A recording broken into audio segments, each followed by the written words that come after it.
If you voted for Donald Trump, this is exactly, almost to the letter, what you wanted. You didn't mind about the anger. You didn't mind conflict between the Republicans and the Democrats. What you wanted was to make a border safe and secure, which they've done. What you wanted were tax cuts, which he's done. What you wanted was cuts to spending, which he's done. Element after element, he delivered exactly what he said he was going to do. And that's why his own voters believe that this has been an incredibly successful presidency. And so I called the president because I had some very good news from some new data that we've been able to put together that no one has ever seen before, and I'll just very quickly go through these. So I was telling the president that he did the right thing in calling for a new head of the Bureau of Labor Statistics, because this shows that over the last 2 years of the Biden administration, the BLS overestimated job creation by 1.5 million jobs. Mr. President, that's a gigantic error. Over 1.5 million job error? That doesn't sound like an error to me. That sounds criminal. Let me know what you think in the comment section, because it just makes no sense. And you never hear the leftist media fact check the Biden administration's numbers. They don't recall how those numbers were faulty and how they had to be revised again and again to show the true numbers and how the Biden administration was lying. And I don't know if she's... It might not have been an error. That's the bad part. If it was an error, it would be one thing. I don't think it's an error. I think they did it purposely. Whether that, you may well be right, but even if it wasn't purposefully, it's incompetence. Right. Okay, so 1.5 million jobs overestimated. We have access to the... some data that no one else does on what has happened month by month with median household income. This is based on unpublished Census Bureau data. It will be released sometime in the next 6 months, but we get an advanced look at it. And so I was telling the president, in his first 5 months in office, starting in January through the end of June, the average median household income adjusted for inflation for the average family in America is already up $1,174. That's an incredible number. Yeah. Just came out. Just came out. So that's a giant gain. And if I would have said this, nobody would have believed me. There's your number. We're doing well. So the next one compares, we finally have the 2024 data on what happened with real family income in the United States. And so what I did was I compared the record in Donald Trump's first term with the Joe Biden first term. And you can see that, by the way, these dotted lines here, Mr. President, that's COVID. So if it had not been for COVID, these numbers would have been substantially better. But even taking account President Trump's last year in 2020, we saw a $6,400 real after inflation gain in income for the average family. And that compares with Joe Biden, which was a measly $551. So, Mr. President, you gained 10 times more income for the average family. Let's remember that before COVID hit, the American economy was thriving. The world was enjoying the American economy's surge. And once COVID hit, everything ground to a halt. My business was doing great all the way in Africa before COVID. I was looking at expanding, and then suddenly the world shuts down. And of course, my business didn't survive that shutdown. So there are many people who understand what this graph means. And only honest minds will see that these numbers actually do add up. Then Joe Biden is because of your policies. And that's taken into consideration COVID, which a lot of times you don't have to do that. Because we were I'm very glad you did. We were over almost 8,000 until. Look at that number. Yeah. Okay. So then we looked at which families did the best. And we have data from the Census Bureau that shows by income percentage. So the 25th percentile is the lowest income, 75th percentile is the highest income. And what I find fascinating about this, Mr. President, is every income group did better. The red is President Trump, the blue is President Biden. Every single income group did better under President Trump. But what's really amazing is look what happened under Biden. The lowest income group lost income under Biden. They were poor 4 years after Biden's presidency. No gain virtually whatsoever for the middle class. And the rich was the only group that did better under Biden, which is ironic because Biden keeps saying he was trying to get rid of income inequality. He made income inequality worse, not better. It was President Trump that reduced income inequality. These numbers just came out, by the way. Yep. So the party that is screaming from the rooftops that they are the party that sides with the poor and the downtrodden made the wealthy or the wealthiest within the society wealthier, even more wealthier during the Biden administration. Imagine that. And they keep saying that Donald Trump is the one who wants to enrich his billionaire friends. But it looks like Biden actually was the one doing that all the while. And then finally,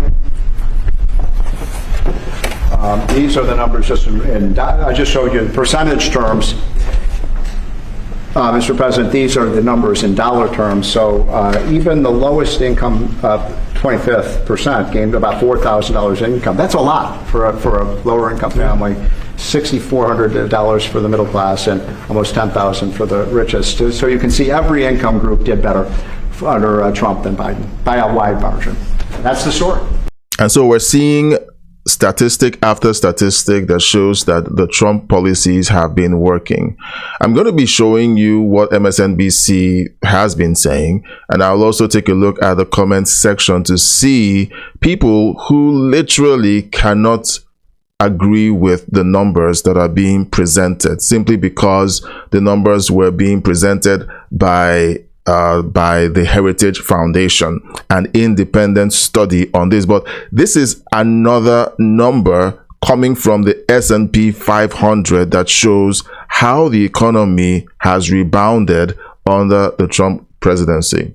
Here's a look at earnings expectations. What a chart this is. It's been a very strong quarter despite tariff uncertainty, with 82% of S&P 500 companies beating estimates so far. That's the highest rate since 2021.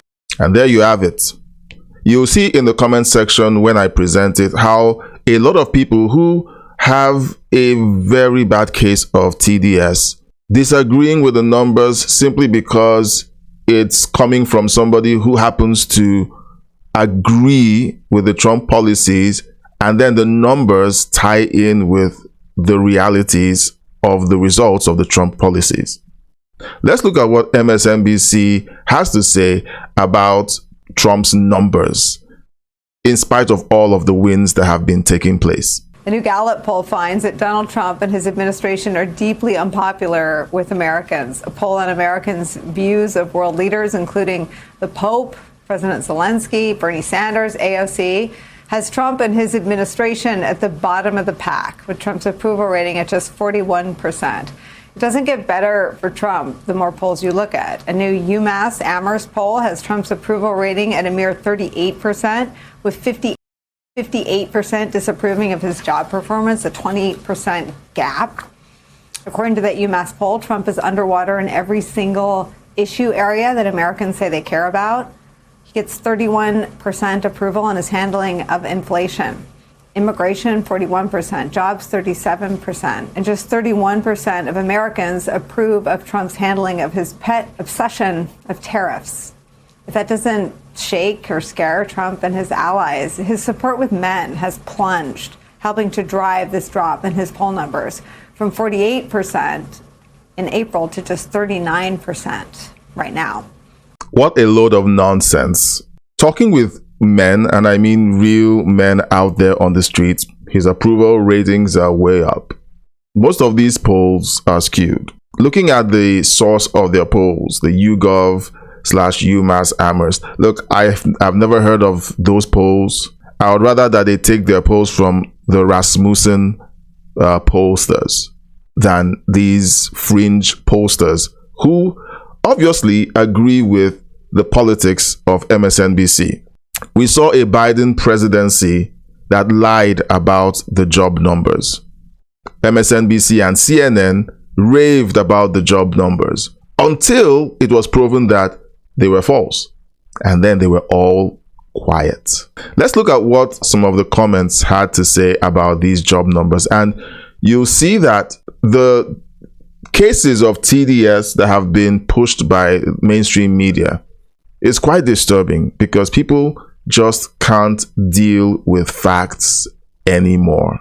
So we have these comments on the numbers that were presented. Wow, who knew Stephen Moore could stoop this low? MAGA people who see this, they're lying to you. They think you're stupid and won't question it. Yes, we question everything. And we're waiting to see the realities. Look, I've had black people who said that their pocketbooks were better under the Trump administration. I have white people who say the same. I have Canadians. I live in Canada. I have Canadians who said that the economy was better under the Trump administration's first term. So please get a grip of your TDS. Did your income go up in the last 7 months? Mine hasn't. Look, Trump could hang the moon and people will still have something bad to say about him. That is called TDS. If Trump does something good and you can't say, hey, good job, and you have to find something malicious to say, you're suffering from a clear case of TDS. We can go on and on about the negative comments. I see negative comments in my feed regularly under my videos. My best performing video with over 1.7 million views has more negative comments about Donald Trump than the positives. And why is that? It's because conservatives don't have time to hang around content online and troll them. We're busy doing other things. We're busy building our lives and our families. It's usually people who don't have a life that go ahead and start trolling on the internet. We do not have the time to do that. And that's why you do see more negative comments online. And that's a fact. Trump's numbers have been great. Optimism has been great. The border is secure. The economy is trending upwards. Foreign investments in the United States has been increasing by the month. Yes, there are tariff uncertainties. That is how the economy is. When something shifts, the economy tries to adjust for those shifts. People who spend money wait to see if things are going to work out the way they are meant to before they begin to spend, and companies are spending. So let me know what you think of this video. Give your comments in the comment section. Do you think that these numbers will hold up after 3 months? Do you think that all of the promises that Trump has made have been fulfilled according to the first clip that we saw? And let me know how you feel about the direction that the United States is heading in with everything that you're seeing, with all of the deals that the Trump administration has been making and more, all in the comment section. And don't forget to subscribe, like, and share. Hit the bell icon to be notified when fresh content is published, because it helps out a whole lot.